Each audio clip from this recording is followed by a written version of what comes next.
Hello दोस्तों, नमस्कार। SM किसी चैनल में मैं आप सभी लोगों का दिल से बहुत बहुत स्वागत करता हूं। दोस्तों, इस वीडियो को स्टार्ट करने से पहले आज के दिन के कुछ लेटेस्ट ये वीडियो भी ज़रूर देख लेना। बहुत कुछ चीज़ें सीखने को मिलेगी यहाँ पे। तो लिंक नीचे डिस्क्रिप्शन बॉक्स में सारे वीडियोज़ की मिल जाएगी। फर्स्ट टाइम विजिट किया तो चैनल को सब्सक्राइब जरूर कर लेना। And free stock market classes करके एक और चैनल है, इस चैनल का भी लिंक आपको ऊपर आई बटन पर या नीचे डिस्क्रिप्शन बॉक्स में मिल जाएगा। चलिए दोस्तों, फिलहाल इस वीडियो को स्टार्ट कर लेते हैं। दोस्तों, अभी हम लोग आ चुके हैं बिल्कुल हमारे नॉर्मल स्क्रीन के ऊपर। एक एक स्टॉक को यहाँ पे कवर करेंगे। सबसे पहले पारस डिफेंस एंड स्पेस टेक्नोलॉजीज, इससे रिलेटेड बहुत सारे कमेंट्स आते रहते हैं। मैं दो हमेशा सवाल के जवाब आपको ऑलरेडी दे चुका। जिनके पास ऑलरेडी है, मुझे ऐसा लगता है आप लोगों ने होल्ड करना चाहिए लॉन्ग टर्म के लिए। कंपनी ख़राब नहीं है, कंपनी के Q2 के नंबर भी अच्छे हैं। एंड जो लोग ये पूछ रहे सर क्या फ्रेश बाइंग करनी चाहिए, तो मैं ऑलरेडी बता चुका हूँ। कंपनी में पहले प्रॉपरली ट्रेडिंग स्टार्ट होनी चाहिए, जो कि अभी अभी हम लोगों को देखने को मिल रही है। ये मैक्सिमम स्टॉक हम लोगों को फिलहाल यहाँ पे अपर लोअर सर्किट में ज़्यादा देखने को यहाँ पे मिला हुआ है। कंपनी यहाँ पे ख़राब नहीं है। बस इतना ही कहना चाहूँगा, पहले प्रॉपरली सेटल डाउन हो जाने दीजिए इस कंपनी को, फिर बाद में आप लोग ज़रूर इसके बारे में विचार कर सकते हो। नेक्स्ट अगर हम लोग यहाँ पे बात करें, सेम वैसी चीज़ें यहाँ पे पूछी जाती है ITC के बारे में।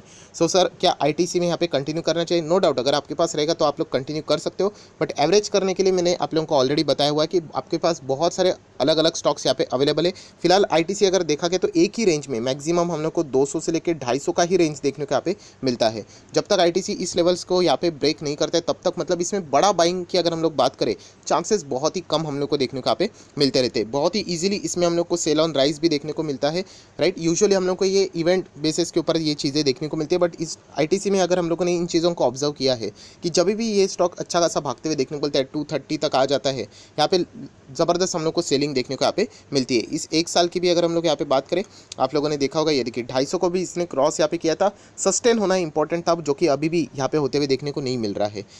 स्टॉक खराब नहीं है, आप लोग चाहो तो ज़रूर यहाँ पे कंटिन्यू कर सकते हो। बट अगर आपको खरीदना है तो आप चाहो तो दूसरे स्टॉक्स के साथ भी यहाँ पे जा सकते हो।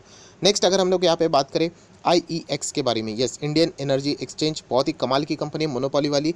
इस कंपनी की भी बात करें, एक साल में बहुत अच्छे खासे रिटर्न्स ऑलरेडी हम लोग को यहाँ पे मिल चुके हैं। 242 250% के ही बोल सकते हैं हम लोग। हाँ, अभी इस शॉर्ट पीरियड की अगर हम लोग यहाँ पे बात करें तो आप लोग देख सकते हैं यहाँ पे मतलब लगभग हम लोग को कितनी गिरावट देखने को यहाँ पे मिल रही है, 10-12% की, या फिर उससे भी ज़्यादा हम लोग यहाँ पे बोल सकते हैं। बट ओवरऑल अगर देखा गया तो ये स्टॉक बिल्कुल भी ख़राब नहीं है। यहाँ पे फिलहाल ये स्टॉक ज़्यादा हम लोगों को फोकस में इसीलिए देखने को मिला था क्योंकि यहाँ पे बोनस था। एंड बोनस के लिए आखिरी तारीख दोस्तों 3 दिसंबर नहीं बल्कि 2 दिसंबर है। अगर आप लोग 2 दिसंबर को यहाँ पे स्टॉक को खरीद लेते हो तो आप बोनस के लिए एलिजिबल यहाँ पे हो जाओगे। 3 तारीख को वैसे ही ये एक्स डेट यहाँ पे हो जाएगा। एक्स्ट्रा आपको कोई भी बेनिफिट नहीं मिलेगा। अगर आपको लगता है कि कोई एक्स्ट्रा शेयर्स मिलेंगे, आपको मैं बताना चाहूँगा शेयर्स तो मिल जाते हैं, बट प्राइस भी स्टॉक का उतना ही एडजस्ट हो जाएगा। मतलब ये शेयर का प्राइस आपको नीचे आते हुए देखने को मिल जाएगा। लॉन्ग टर्म में इसका फ़ायदा ज़रूर यहाँ पे होता है। जो पुराने शेयर होल्डर है उनको ज़्यादा फायदा होगा। अगर आप अभी तक इस शेयर को नहीं खरीद लिए हैं तो इस न्यूज़ के चलते, मतलब बोनस के चलते स्टॉक को खरीदने में कोई भी मतलब समझदारी वाली बात है नहीं। अगर आपको कंपनी अच्छी लगती है तो फिर आप आगे बढ़ सकते हो। बोनस मिलेगा, एक्स्ट्रा कुछ बेनिफिट मिलेगा, तो ऐसा कुछ भी होने वाला नहीं है। नेक्स्ट अगर हम लोग बात करें दोस्तों तो गो फैशन, यस, IPO की बात करें तो एक और कमाल का हम लोग को IPO हमारे डी स्ट्रीट में, दलाल स्ट्रीट में एंटर होते हुए देखने को मिला। ज़बरदस्त 90% की लिस्टिंग, बहुत ही शानदार परफॉर्मेंस। ये ऑलरेडी मैं आपको बता चुका था कि 80-90% तक ये लिस्टिंग दिखा सकता है, इवन दो डबल भी हो सकता है। यहाँ पे जिन लोगों को भी मिला बहुत ही अच्छी बात है उन लोगों के लिए।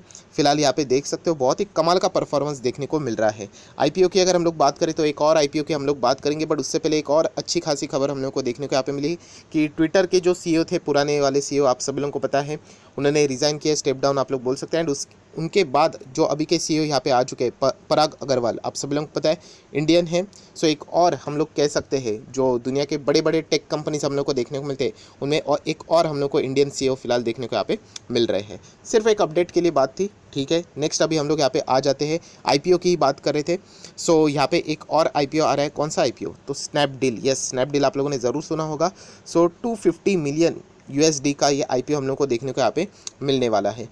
अभी देखा गया तो ये 2022 मतलब कोई लंबी बात नहीं है, दिसंबर तो अभी ख़त्म हो जाएगा, तो अगले ही हम लोग कह सकते हैं आने वाले 1-1.5 महीने में इससे रिलेटेड कोई ना कोई खबर आ जाएगी।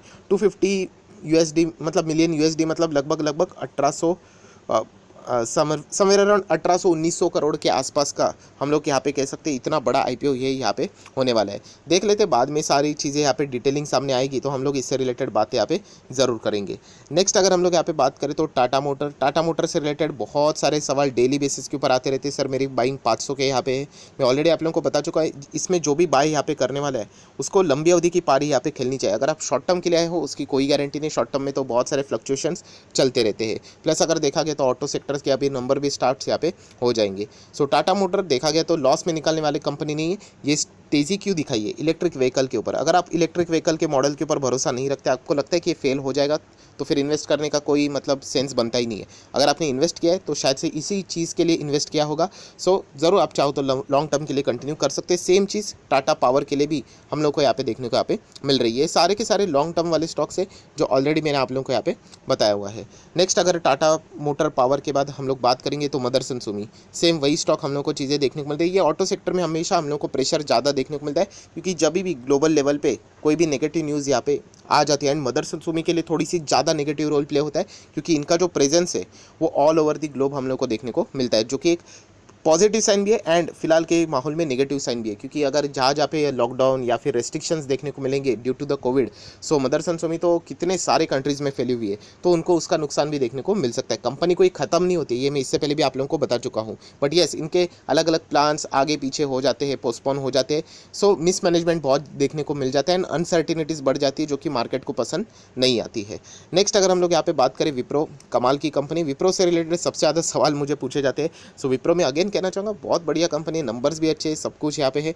अगर एक ही बात डायरेक्टली बोलना चाहूँगा, बुरा मत मानना, अगर आप में कॉन्फिडेंस नहीं है कि सर विप्रो बढ़ेगा कि नहीं बढ़ेगा कि नहीं, तो फिर उस स्टॉक में रहने का मकसद ही नहीं है। किसी के बोलने से आप लोगों ने तय नहीं करना चाहिए कि उस कंपनी में कंटिन्यू करना है कि नहीं। आपका कॉन्फिडेंस होना चाहिए उस कंपनी के प्रति एंड वो कॉन्फिडेंस गेन करना है तो खुद से ही पढ़ना पड़ेगा कि कंपनी करती क्या है। जैसे कि मैं अपनी बात करूँ तो मैं इतना कह सकता हूँ कंपनी के नंबर्स अच्छे हैं, सब कुछ अच्छा है। बीएसई सेंसेक्स 30 में एंट्री मिल चुकी है।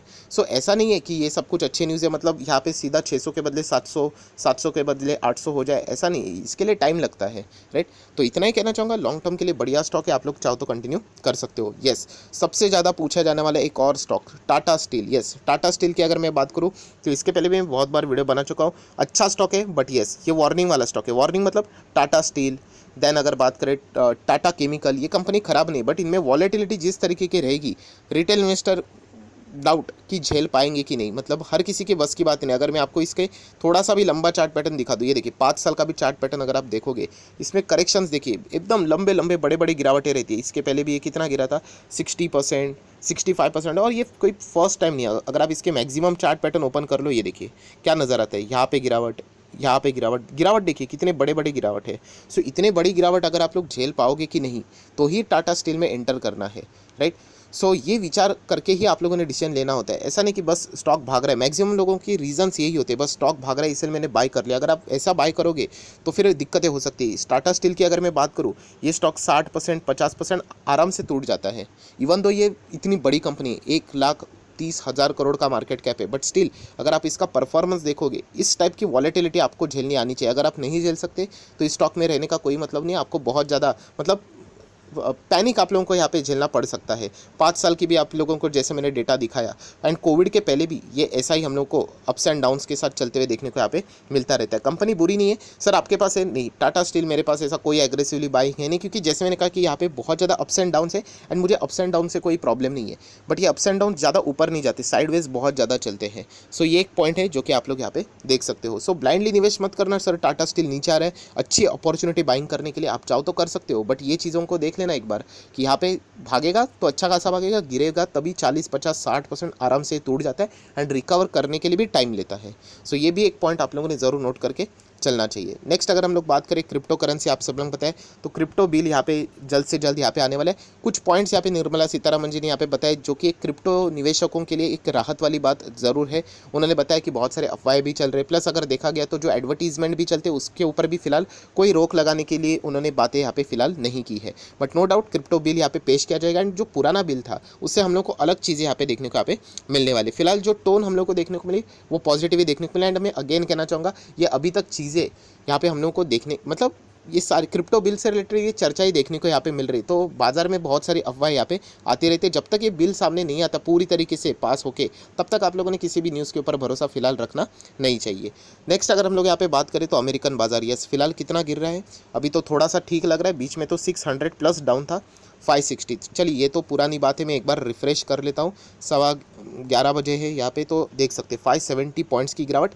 अनुमान वैसे ही था, अमेरिकन बाजार का जो फ्यूचर रहता है उसने थोड़ा सा मूड ख़राब किया था। तो एक्सपेक्टेशंस थे कि ओपनिंग तो गैप डाउन टाइप ही रहेगी एंड उसके बाद तो और भी हम लोग को एक गिरावट आगे बढ़ती हुई देखने को मिल रही है। सो फिलहाल का जो माहौल है, जो मैं फर्स्ट वीडियो में ही बता चुका हूँ कि ये नेगेटिव माहौल है। सेल ऑन राइज जैसी चीज़ें हम लोग को देखने को मिलेगी, जंप जरूर आएंगे। अगर मैं इसके भी बात करूँ तो स्टडी करना, यहाँ पे भी आप लोगों को थोड़े बाउंस देखने को मिलेंगे, बट वापस जैसे ये बाउंस करेगा तो यहाँ पे सेलर हावी होंगे, बेयर्स एक्टिव हो जाएंगे एंड वापस इसको नीचे तोड़ने की कोशिश करेंगे। एंड मैक्सिमम इसमें पार्टिसिपेशन बाकी लोगों का भी हम लोग को आते हुए देखने को यहाँ पे मिल जाएगा, जैसे वॉल्यूम्स बढ़ेंगे वैसे। सो सेल ऑन राइज एंड देखा गया तो मार्केट में फिलहाल दबाव वाली सिचुएशंस बहुत ज़्यादा है। सो इसी प्रकार से मार्केट हम लोग को आगे भी आने वाले हफ्ते में भी देखने को यहाँ पे मिल सकता है। सो देख लेते हैं कल हमारा मार्केट का ओपनिंग कैसा रहेगा। इसके लिए एक बार अमेरिकन बाजार की क्लोजिंग भी देख लेना। कभी कभी ऐसा हो जाता है कि रिकवरीज भी आ जाते हैं या फिर स्थिति और भी खराब हो सकती है। सो जितने भी इंपॉर्टेंट खबरें थी सारे यहाँ पे कवर कर लिए। अगर वीडियो अच्छा लगे तो लाइक एंड शेयर भी कर देना। So that's it, thank you very much दोस्तों। We will be meeting earning schedule, तब तक के लिए बाय बाय।